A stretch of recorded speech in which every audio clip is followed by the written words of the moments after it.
"Oh well, that's good then," my grandmother said, but I couldn't really understand the meaning of her words.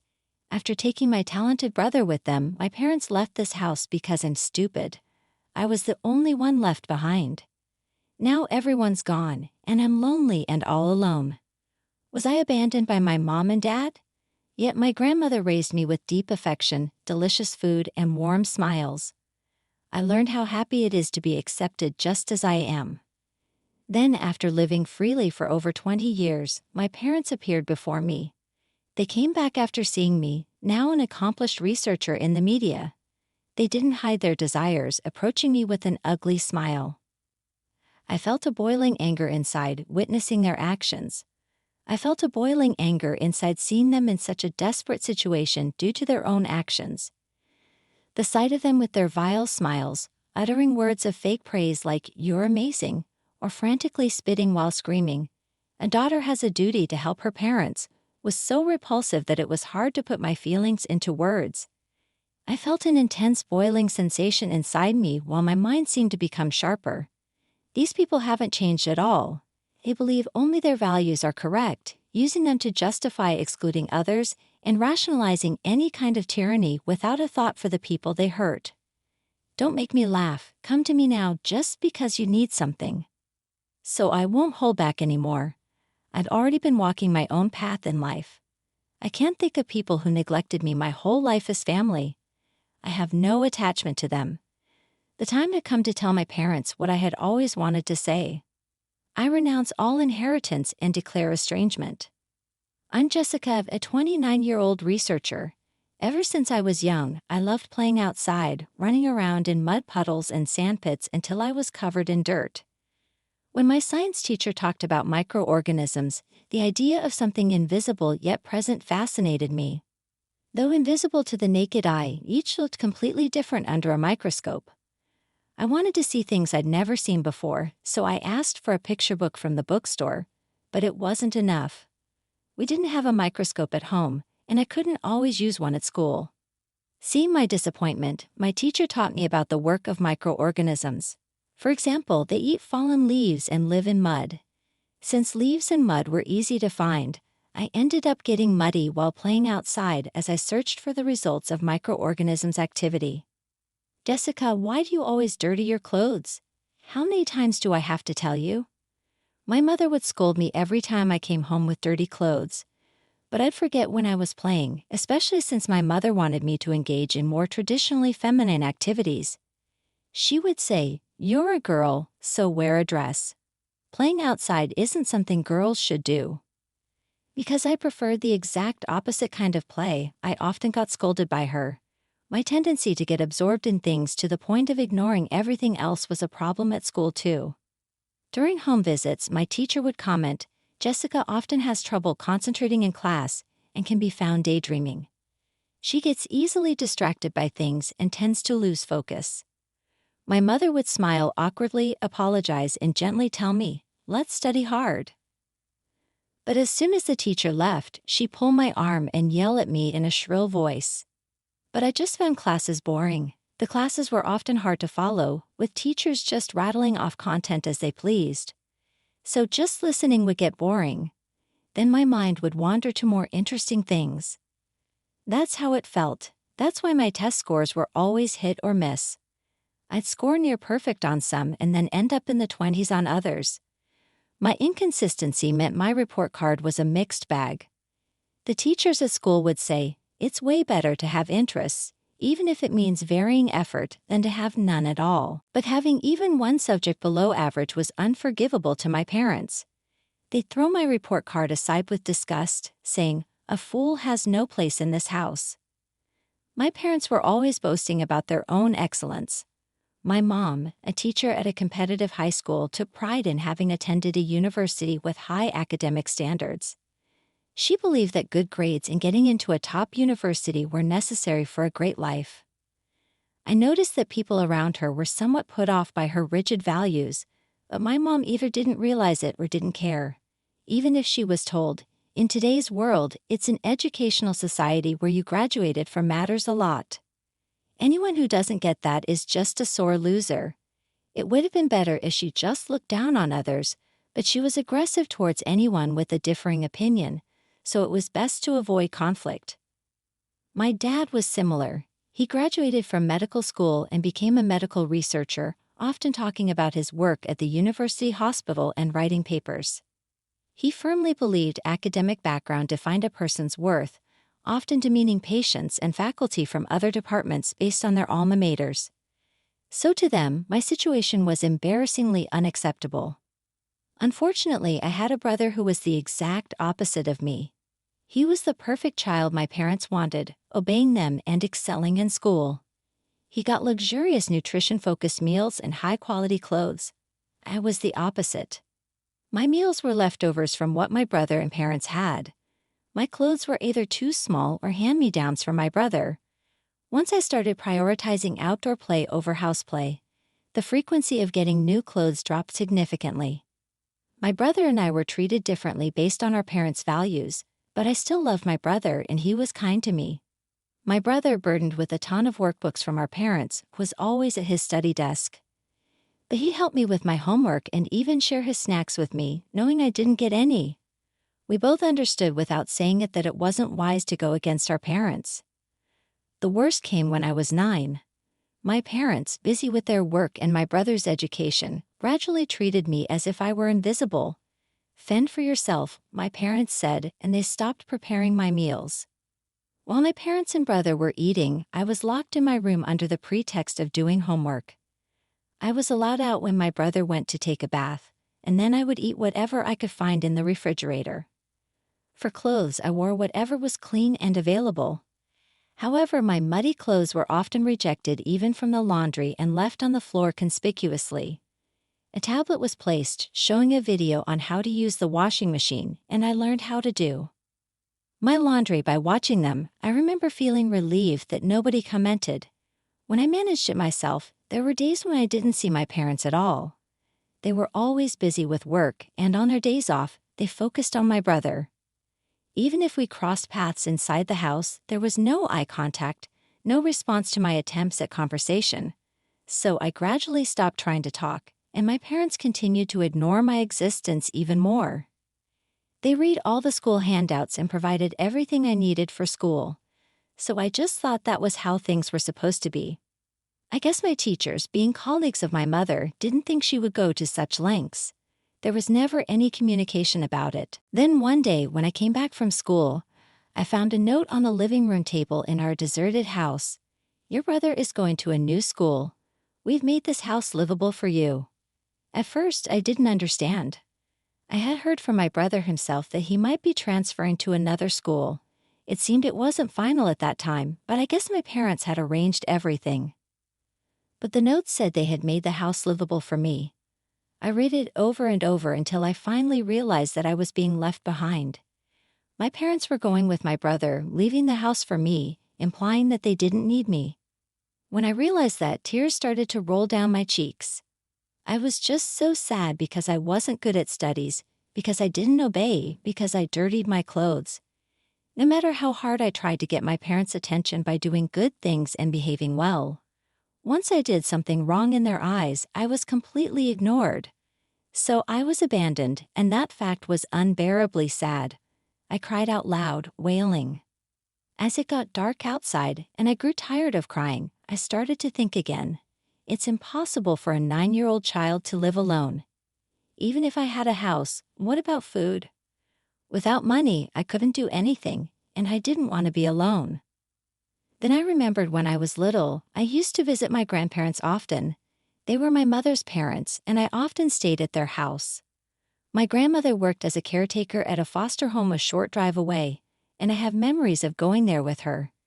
There were many kids my age, and I'm sure we played together. I think it was the year before last, my grandfather passed away, and my grandmother started living alone in that big house. At that time, my mother and grandmother had some kind of falling out, and I stopped going to my grandparents' house or seeing my grandmother. My grandmother was alone too. With that thought, I desperately searched for my grandmother's contact information. All I remembered was my mother's maiden name, my grandmother's last name. Relying on just that, I searched desperately all over the house and finally found it in an old handwritten contact book under the landline phone. My grandmother's last name and phone number. I had never made a phone call myself before, but it was like clutching at straws. I pushed the numbers on the contact book but realized I needed to lift the receiver for it to work. After doing it 3 times, I picked up the receiver, pressed it to my ear, and dialed the number. I heard the ringing tone, and after a few rings, the line clicked, cutting off the sound. "Yes, hello, Grandma, it's Jessica." She immediately recognized it was me, and right there on the phone, I managed to explain the situation I was in. Then Grandma said, "I'll come right away," and hung up. Soon after, she came to pick me up in her car. When she saw me as I opened the front door to greet her, she seemed to catch her breath. She must have been shocked by my shabby appearance, but I was too filled with relief to care. There she was, the kind grandmother I remembered, right in front of me. I was so happy. I just threw myself into her arms. "Your beautiful hair and your clothes," as she hugged me tightly, Grandma said, stroking my hair. Her touch was so gentle, it made me even happier. "Come on, grab what you need, and let's go to my place," Grandma said, patting my back. She was taking me to live with her. "Yeah, Mom and Dad, they're not coming back, are they?" I hesitated for a moment, feeling as if leaving this house would truly sever my ties with my family. Even though I had just cried so much about being abandoned, but still there was a part of me that was clinging to hope. "I'm just a silly girl they didn't want." "Well, isn't that good?" Grandma said. I didn't understand what she meant by that and looked up at her. "You're free now, Jessica. You're free. What do you want to eat? I'll make it. What do you want? What do you want to do? Free. Of course, we'll have some basic rules, since we'll be living together, just to make sure neither of us feels bad or has a hard time, okay? Yeah, apart from that, you're free. Do lots of things you like, have fun. That's what you can do now." Her words warmed something inside me. Being free to have fun, I wasn't quite sure what that life would be like, but an exciting expectation was growing inside me. Afterward, I moved in with my grandma and transferred to a new school. It was a peaceful rural area where Grandma lived, and the school was small with few students. Maybe because of that, being a new student was a novelty, and everyone was kind to me. The teachers paid close attention to each student, and I no longer got scolded like before. "Jessica, you have things you like. That's great. Research the things you're interested in. There should be books in the library, but remember, balance is important. Pay attention in class, finish your homework, then you can do lots of things you like." Everyone accepted me. They helped me when I didn't understand something. They didn't deny who I was. I think before I was never really seen for who I am, but now they just naturally accepted me as I am. So I started to smile a lot more, and near Grandma's house, it was like a treasure trove for me. It was a place where ancient fossils and buried forests had been discovered, and although no major excavation work was being done now, remnants must still be there. Above all, I wondered what kind of microorganisms had lived and worked in that land. What kind of effects did they have? What were the layers of the earth like? Did different things live in each layer? There was so much I wanted to know. Every day I got covered in mud, running around, exploring everywhere. Once, while digging out of curiosity, I found something like a fossil and was thrilled. Every day was exciting, full of discoveries, and fulfilling. I naturally came to think that this was something I wanted to continue doing for a long time. 20 years have passed since my parents left me behind. Now, at 29, I'm working in a research job specializing in biology, raised by my grandmother. After high school, I went on to college for 4 years to earn my bachelor's degree, followed by a master's and doctorate totaling another 4 years. I successfully defended my doctoral thesis and obtained my PhD, landing a job at a well-regarded research institute right out of school. Right after taking me in, my grandmother somehow got in touch with my mother and insisted she pay for my education and upbringing. Naturally, my mother was reluctant, but Grandma threatened to consult child services, the police, and hire a lawyer to sue her if she didn't fulfill her obligations. Worried about their reputation, my parents begrudgingly transferred the bare minimum amount of money to my grandmother. Of course, that wasn't enough for tuition, so I used grant-type scholarships and honor student programs to complete my studies as quickly as possible. Now I'm working on things I've always been interested in, like fossil excavation, understanding the conditions and age of the land, making my life quite fulfilling.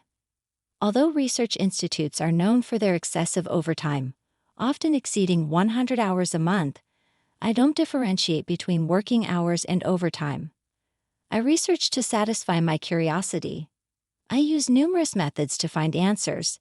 It feels like there's just not enough time for the simple act of learning. Of course, some colleagues have left, unable to endure this environment, but for me, the job is enjoyable without any hardship. Being nicknamed a physical and mental powerhouse at work is something I take as a compliment. Having been denied the chance to do what I wanted and my feelings negated in the past, I relish the opportunity to delve into my interest and make new discoveries in this job. Since childhood, I've been intensely interested in one thing, which often became a target of criticism from adults. But now I can use this trait effectively in my work.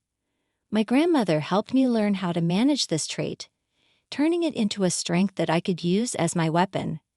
As a result, I understood how to study efficiently, improving my grades. I did well in my entrance exams and could fully utilize this trait in my research. I organize and prioritize multiple tasks in my head, completing them one by one.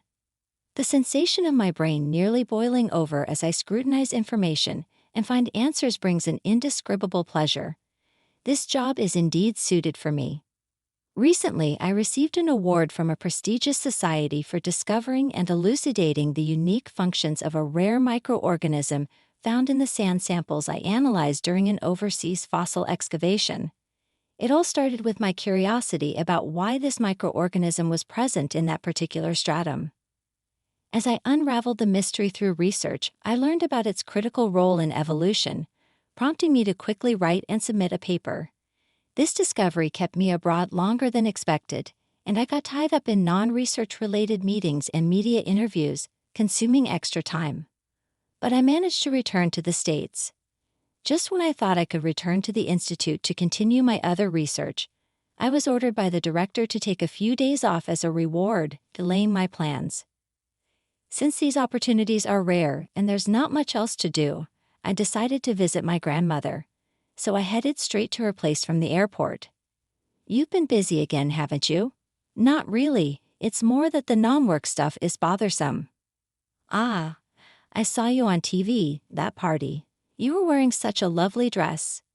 "I was just dressed up and made up against my will. You looked like a completely different person than the usual Jessica." "I was just tired." Grandma's pumpkin stew is still the best." "That's good to hear. If you want more, help yourself." Arriving at my grandmother's house, I relaxed in the living room with her delicious pumpkin stew and tea. Grandma still lives alone in this house, and although she's getting on in years, she remains active, working in the garden. I hope she stays healthy and energetic for a long time. Just then the doorbell rang. The mail? That's unusual. My grandmother stood up and headed towards the entrance. Since I was little, this area has always been sparsely populated. The neighbors who know each family's composition rarely use the intercom for visits due to their close-knit nature. Even now, the only people who diligently ring the doorbell are delivery personnel since my grandmother never uses online shopping.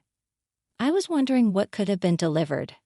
I could hear the sound of her slippers scraping the floor and the front door opening. I thought Grandma would return immediately after receiving the package, but she didn't come back right away. Instead, there seemed to be some commotion at the entrance. Sensing the uneasy atmosphere, I decided to go to the entrance myself. "Ah, Jessica." As I left the living room and peeked down the hallway to the entrance, I heard someone calling my name. Behind my turning grandmother at the door stood a man and a woman. It was the woman who had called my name. "Jessica, I'm so glad. I wanted to see you." "Ah, Jessica, come here." At first, I didn't recognize them. After all, it had been 20 years since I last saw them. The two people desperately calling my name with forced ugly smiles were my significantly aged father and mother. Why are they here? What do they want after 20 years of no contact, after they abandoned me 20 years ago? Karen, you and John have no face to show, Jessica. My grandmother raised her voice at my mother. Just stay out of it, Mom. Jessica is my daughter. You never acted like a parent. How dare you, Jessica? Come here. Let's celebrate. You've done well. My parents exclaimed in unison, still yelling. Observing my parents' commotion, I realized they knew about my recent award. They probably didn't expect me to be here, but the only connection they had to me was through my grandmother, so they came here. And by a stroke of bad luck for me or good luck for them, they found me visiting. Keep it down. You're disturbing the neighbors, I stated firmly, and my parents stiffened and closed their mouths. They seemed to be somewhat aware of their absurd behavior. I won't let you inside the house. Just explain briefly why you are here. If you make any more noise or trouble, I'll call the police right away. Now speak. When I urged them to talk, my parents exchanged glances and then began their story. Things changed for my brother after he entered college. He got into one of the top universities, as my parents had hoped. But there he encountered values different from those of our parents for the first time. Bright students have strong wills and aspirations. Seeing his peers pursuing various dreams, my brother began to doubt the academic elitism he had been indoctrinated with and grew to despise our parents' abnormal obsession with educational credentials. My brother disappeared during his senior year of college, leaving a note saying, "Don't look for me." He's still missing to this day. After being abandoned by my brother, who they had invested so much time, effort, and money in, my parents went on a spending spree in their turmoil.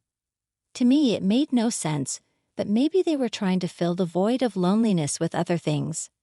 I wanted to say they should have been more concerned about my brother, but I realized once again these people couldn't possibly have such feelings.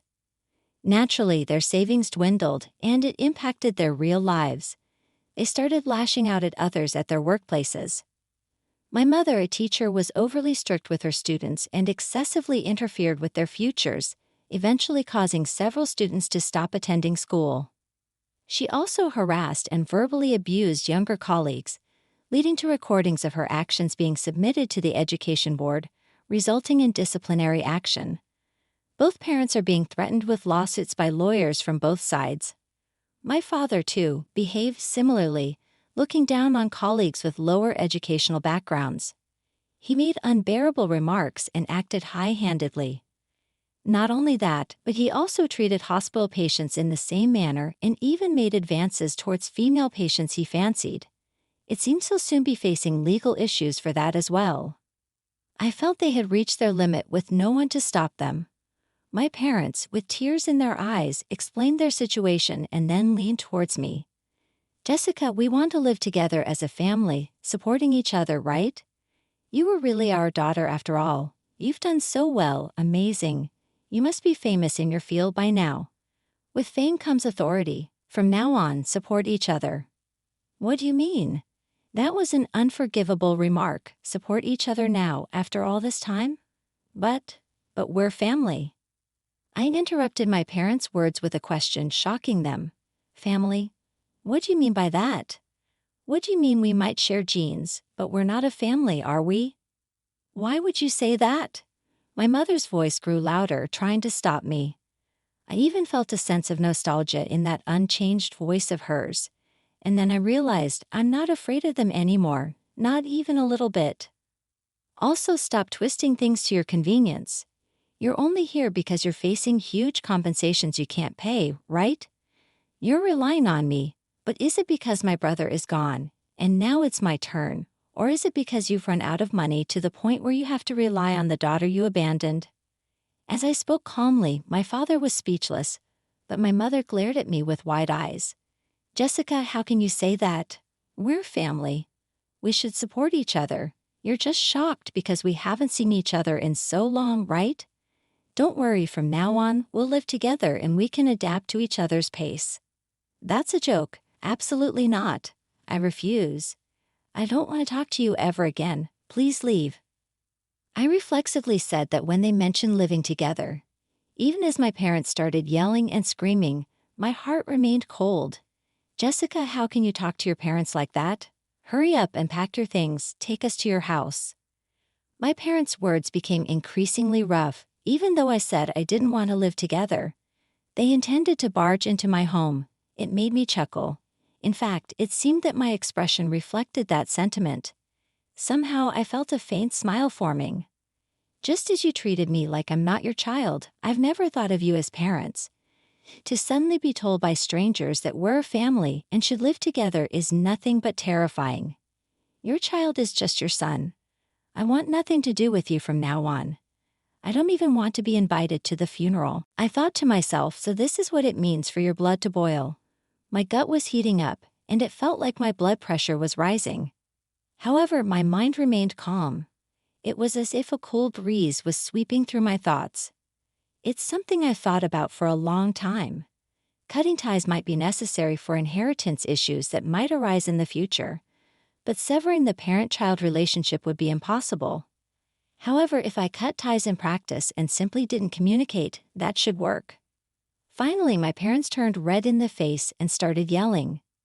"What are you doing, acting on your own? Who do you think paid for everything?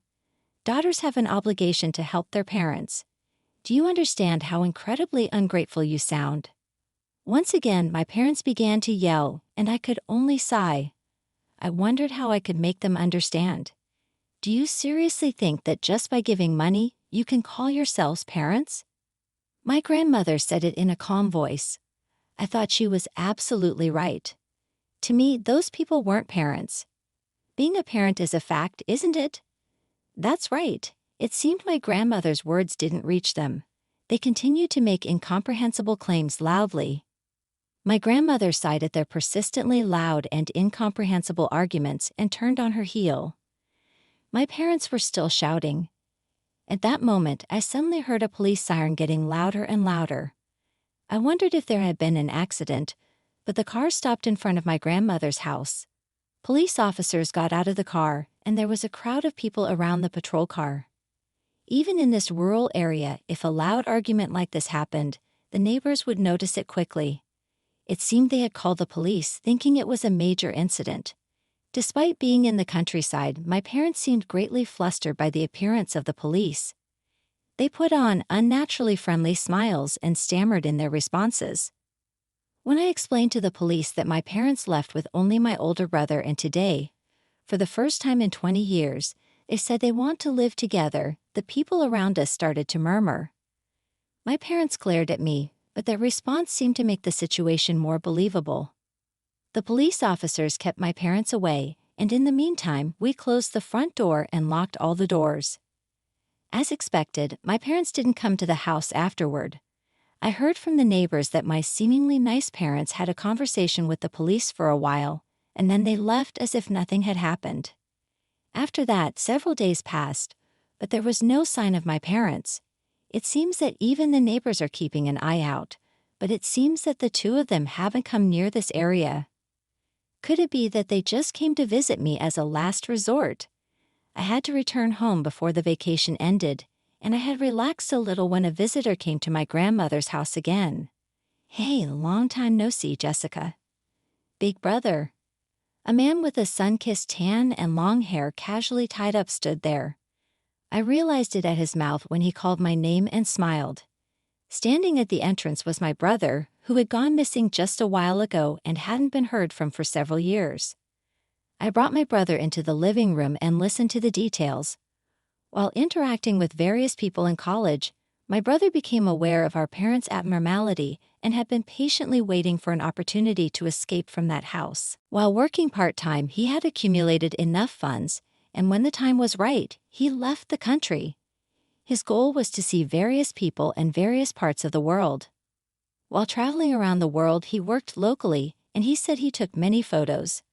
When he posted those photos on social media, a publishing company contacted him, asking if he wanted to open a photography shop. He accepted the offer, in exchange for them providing him with photography jobs. That's why he had returned to the States after several years. "When I was in Rome, I happened to see you on the news, Jessica." "Oh, from when I won the award?" "Yeah, that's right. You mentioned Grandma in the interview, didn't you? I came back to the States because I wanted to see Grandma, but I also wanted to meet you, Jessica. So I asked Grandma for your whereabouts. It worked out perfectly. My brother laughed cheerfully, but then he straightened up and looked at me seriously. Jessica, I'm really sorry for everything up until now. Huh? Why are you saying this all of a sudden? It's not sudden. I've been wanting to apologize to you every time I saw you. My brother wasn't smiling at all. I didn't really think much about it back then. When we were living together in that house, we didn't have meals together. And on holidays, I was the only one our parents would take out. Even though there was an obvious difference in the clothes we wore, I didn't find it strange. I was just focused on my studies, and during that time, I thought we were just normal siblings who played together. He said, furrowing his brows and clenching his hands on his knees, shaking his head.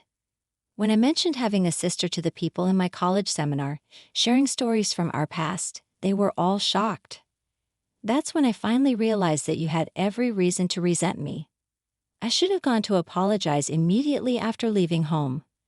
I shouldn't have procrastinated until a time like this. I'm sorry for living carefree while you were going through a tough life. He lowered his gaze. I really should have gone to apologize as soon as I left home, but I'm sorry I put it off until now. I'm sorry that I thought it was normal for you to live a normal life when you were going through such a hard time. His heartfelt apology made me consider resenting my brother for the first time. However, I couldn't summon any negative feelings towards him. I didn't harbor thoughts like, why only me? Or why just my brother?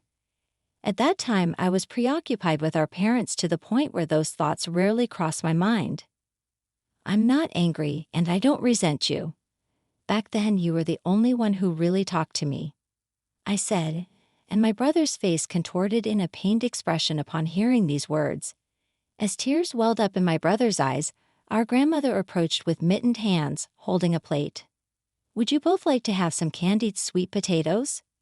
It was my grandmother's homemade candied sweet potatoes, made from the ones she had harvested from her garden and prepared since yesterday. Knowing this, I couldn't help but smile at my grandmother's deliberate attempt to recreate the atmosphere of the past, as if we had returned to those days. Wow, this brings back memories. I really want to eat some. Yeah, Grandma's candied sweet potatoes are delicious, aren't they? I loved them when I was a kid. I know. Please have as much as you want. Let's enjoy them together. Sitting across from each other at the table for the first time in a long time, we both indulged in the same dish. Just that simple act brought tears to our eyes. Despite the slightly salty taste, it was a precious moment.